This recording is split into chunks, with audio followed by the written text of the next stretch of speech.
അത് ശരി, പണം ചോദിച്ചു വരുന്നവരെ പേടിപ്പിക്കാൻ വേണ്ടി കളിത്തോക്കും കൊടുത്ത് ആളെ ഏർപ്പാടാക്കി വെച്ചിരിക്കല്ലേ?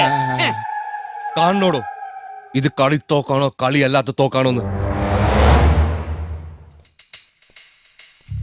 ഈ പൊട്ടന് വിവരില്ലാണ്ട് ഓരോന്ന് പറയണതാ സാർ. പൊട്ടനാരാണെന്ന് പറയണോ? വെറുതെ ഒരു തമാശ പറഞ്ഞതാണ്. ഞാൻ വരുമ്പോൾ നിങ്ങൾക്കൊരു ഹാൻഡ്സപ്പെങ്കിലും പറയാമായിരുന്നു. അതാണ് എന്റെ രീതി. മതി മതി മതി. മിസ്റ്റർ ദേവസിംഗ് വരൂ. എന്താ തിരുമേനി? എന്തോ ആരൊക്കെയാടോ ഈ മാന്യന്മാര്? തീവ്രവാദികളാ. എന്നെ കുടുംബത്തെയും ബന്ദിയാക്കി വെച്ചിരിക്കുക. തനിക്കൊരു സൂചന തരാമായിരുന്നില്ലേ? അതിനു മുമ്പ് താങ്കൾ കയറി. എന്താ ഒരു കുശുകുശുപ്പ്? ഒന്നുമില്ല, ഞങ്ങൾ തമ്മിൽ ഇങ്ങനെ കുശലങ്ങൾ കൈമാറി. ദേവസി, അടുത്ത ആഴ്ച വരുമ്പോ ബാക്കി കുശലങ്ങൾ കൈമാറാം. അപ്പൊ ഞാൻ പോട്ടെ. എങ്ങോട്ട്? മൈ ഹൗസിലേക്ക്. ഇവിടെ ഒരു ഇൻഹൗസ് പ്രോഗ്രാം നടക്കുക, അത് കഴിഞ്ഞിട്ട് പോയാൽ മതി. ദേവസി മതി, അത് കഴിഞ്ഞിട്ട് പോയാ മതി. എനിക്ക് വിശ്വാസം പോരാ. അല്ല, അപ്പൊ ഈ കണ്ടതൊക്കെ വെറും നാടകമാണെന്ന തന്റെ വിചാരം? അതേടോ, പണം വാങ്ങാൻ വന്നപ്പോ താൻ ഇതിനു മുമ്പ് പല നാടകങ്ങൾ കളിച്ചിട്ടുണ്ട്. ദേവസി, തന്റെ പൊറാട്ട് നാടകം ഈ കുര്യച്ചന്റെ അടുത്ത് വേണ്ട. പൊറാട്ടും ചിക്കൻ കറി എപ്പോ വേണമെങ്കിലും റെഡിയാക്കി തരാം. പോയി ചായ കുടിക്കാം. നമ്മൾ ഒരുപാട് തീവ്രവാദികളെ കണ്ടിരിക്കണ്, പക്ഷെ ഇത് വല്ലാത്തൊരു പാർട്ടിയാ. ഇപ്പൊ തന്നെ കടയിലിരിക്കുന്ന നമ്മളെ വിളിച്ചു വരുത്തിയിട്ടല്ലേ ബന്ധിയാക്കി വെച്ചേ. തന്നോട് ഞാൻ കേറണ്ട എന്നൊരു 1000 പ്രാവശ്യം പറഞ്ഞില്ലേ? അപ്പൊ എല്ലാം കൂടെ താങ്ങാൻ വന്നതല്ലേ? അങ്ങോട്ട് വിസാ ഫോൺ ചെയ്ത് എനിക്ക് വരാതിരിക്കാൻ പറ്റുമോ? തന്നോട് ഞാൻ പറഞ്ഞില്ലേ ഇവിടെ കേറണ്ടെന്ന്? അപ്പൊ എനിക്ക് കാശ് കിട്ടണ്ടേ? അപ്പൊ തനിക്ക് കാശ് കിട്ടണല്ലേ? വേണം. അപ്പൊ താൻ കാശ് ഇട്ട് പോയാ മതി. അത്രേ ഉള്ളൂ. എന്റെ വണ്ടിയിലേക്കുണ്ട് കാശ്, ഇപ്പൊ തരാട്ടാ. അന്ന് ഇങ്ങനെ എടുത്തേ. തരാം.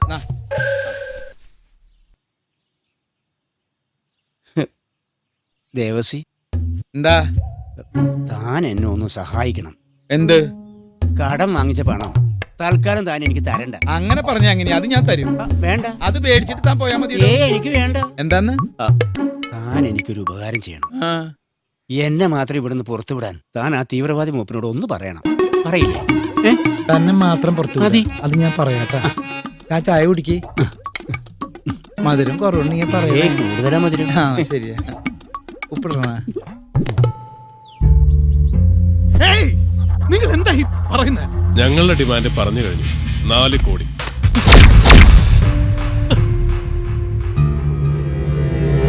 അതിലിനി ഒരു വിലപേശലില്ല. ഉടനെ എന്തെങ്കിലും ചെയ്യ, അല്ലെങ്കിൽ അവര് നമ്മുടെ മോളെ. 2000 കോടി ടേൺ ഓവറുള്ള JS ട്രേഡിംഗ് കോർപ്പറേഷന് 4 കോടി അത്ര വലിയ തുകയാണോ? ഇനി അതല്ല, അതിലും ചെറിയ തുകയാണ് നിശ്ചയിച്ചിരിക്കുന്നെങ്കിൽ ഞാൻ ഈ ഫോൺ കളി ഇവിടെ വെച്ചങ്ങ് അവസാനിപ്പിക്കുക. മോളുടെ സുഖമരണത്തിനായിട്ട് പ്രാർത്ഥിക്കുക. ഞാൻ തരാം. നിങ്ങൾ ആവശ്യപ്പെട്ട 4 കോടി. ഗുഡ്. ക്യാഷ് എപ്പോ എവിടെ എത്തിക്കണമെന്ന് ഞാൻ വിളിച്ചു പറയാം. Okay, bye. എന്ന് പറഞ്ഞാൽ എങ്ങനാ? 4 കോടിയും വാങ്ങി അവന്മാരങ്ങ് പൊടിയും തട്ടി പോകുന്നതിന് മുമ്പ് അച്ഛൻ ചെന്ന് നമ്മുടെ ഷെയർ അങ്ങ് ചോദിക്കേ. അതെ, ഈ ഹതഭാഗ്യവതി പറഞ്ഞതാണ് എന്റെ ശരി. അതെ, എന്റെ കാര്യം പോട്ടെ. ആ കിഡ്നാപ്പർമാര് സങ്കേതമാക്കി വെച്ചിരിക്കുന്നത് തന്റെ വീടല്ലേ? ഇവിടെ വെച്ചല്ലേ അവന്മാര് കോടീശ്വരന്മാരായത്. അപ്പോ ന്യായമായും കിട്ടുന്ന തുകയിൽ കുറഞ്ഞത് 25% ഷെയറെങ്കിലും തനിക്ക് അവകാശപ്പെട്ടതാണ്. അതൊക്കെ ശരിയാ. പിന്നെന്താ? പക്ഷെ ഞാൻ പോയി അവരോട് കമ്മീഷനൊക്കെ ചോദിക്കാന്ന് പറഞ്ഞ ഇതിനിപ്പോ MLA-യുടെ MP-യുടെ റെക്കമെൻഡേഷൻ ലെറ്റർ ഒന്നും വേണ്ടല്ലോ. നമ്മുടെ അവസ്ഥ അച്ഛൻ അറിയാലോ. ചെറിയൊരു ആശ്വാസമാവും. എന്നാലും അവന്മാർ അത്ര കുഴപ്പക്കാരൊന്നുമില്ല. ഒന്നുമില്ലെങ്കിൽ എനിക്ക് തരാനുള്ള ശമ്പള കുടിശ്ശെങ്കിലും അങ്ങ് തീർന്നു കിട്ടുമല്ലോ. ആനക്കാര്യത്തിനിടക്കാണ്. പിന്നെ ചെന്ന് ചോദിക്കപ്പാ, ഒരു 10-200 പവൻ വെച്ച് എന്നെ കെട്ടിച്ചയക്കാനുള്ളതല്ലേ? ഇങ്ങനെ ചടഞ്ഞു കൂടിയിരിക്കാതെ ചെന്ന് ചോദിക്കാ. ധൈര്യമായിട്ട് ചെന്ന് ചോദിക്കും, കിട്ടും. എന്റെ മനസ്സ് മുദ്രിക്കുന്നുണ്ട്. തനിക്ക് തന്റെ പഴയ പ്രതാപം തിരിച്ചു പിടിക്കണ്ടേ? മക്കളെ നല്ല നിലയിൽ എത്തിക്കണ്ടേ? കടക്കാർക്ക് കൊടുക്കാനുള്ള കാശ് തിരിച്ചു കൊടുക്കണ്ടേ? എന്റെ കാശ് തിരിച്ചു തരണ്ടേ? ചെല്ലി ചെന്നത് വാങ്ങിച്ച് വിജയശ്രീലാളിനായിട്ട് തിരിച്ചു വാ.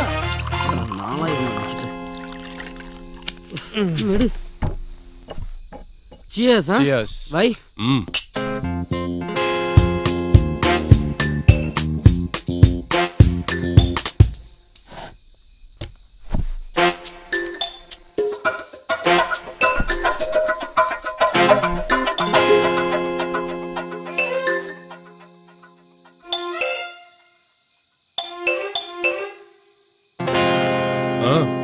എന്റെ ഷെയർ. ഷെയർ ഒന്നും വേണ്ട, ഒരെണ്ണം അടിച്ചിട്ട് പൊക്കോ. ഇതിന്റെ അല്ല, മറ്റേത് കോടിയുടെ. ആരുടെ കൂടി? ആരുടെയും കോടിയല്ല, 4 കോടി ഒക്കെ ഞാൻ അറിഞ്ഞു. അതിന് നിങ്ങളൊരു കാര്യം മനസ്സിലാക്കണം. നിങ്ങൾ വന്നു, തോക്ക് ചൂണ്ടി ഞങ്ങളെ ഫാമിലിയോടെ ബന്ദികളാക്കി. സത്യത്തില് 2 ദിവസം ഞങ്ങൾ തീ തിന്ന് കഴിയുകയായിരുന്നു. ഞാനൊരു അപേക്ഷയായിട്ട് വന്നതാ. കാര്യം പറ. കിട്ടുന്നതിന്റെ 30% എനിക്ക് കിട്ടണം. നിർബന്ധമില്ല, 20 ആയാലും മതി. 10, 5, 1. ഒന്നും വേണ്ട. ഞാൻ ഈ വഴിക്ക് വന്നപ്പോ കയറിയെന്ന് മാത്രമേ ഉള്ളൂ.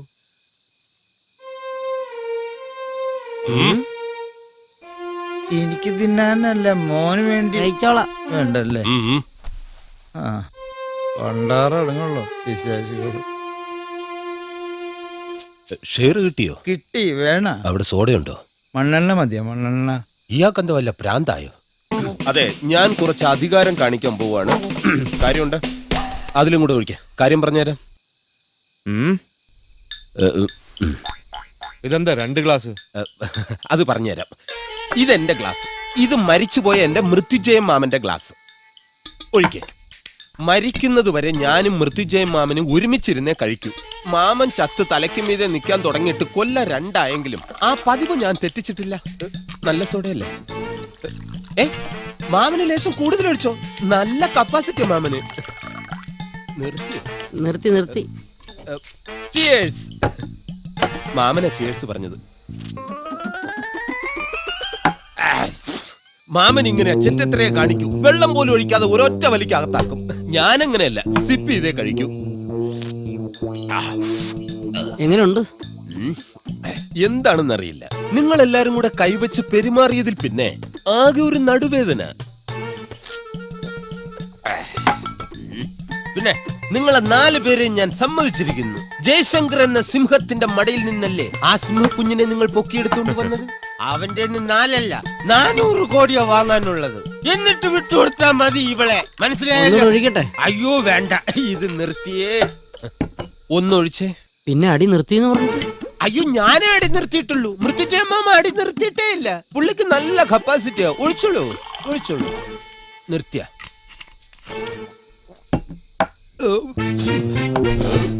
കാര്യം എന്തൊക്കെ പറഞ്ഞാലും നിങ്ങൾ ആ ജയശങ്കറിനോട് കാണിച്ചത് വളരെ ശരി. പക്ഷേ ഈ പാവം പയ്യനോട് കാണിച്ചത് വളരെ മോശമായി പോയി. കേട്ടോടാ? അയ്യോ, ഇത് ഞാനല്ല അടിച്ചത്, മൃത്യുജയമാമനാണ്. എന്തിനാ അടിച്ചത്? ഇത് നിന്നെ അല്ല, നിന്റെ മൃത്യുഞ്ജയ മാമനെയാണ് അടിച്ചത്. എടാ എലി, ഇവനെ പുറലോ കാണിക്കണ്ടാ.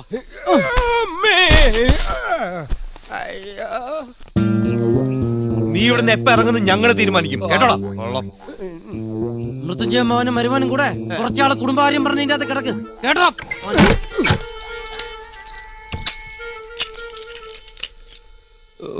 ഈ മൃത്യുജയമാമൻ അവന്മാരെ അടിക്കേണ്ട വല്ല കാര്യം ഉണ്ടായിരുന്ന? ധൈര്യം ഉണ്ടെങ്കിൽ എനിക്ക് സമയസമയത്തിന് ആഹാരം കൊണ്ട് താടാ, കാണട്ടെ.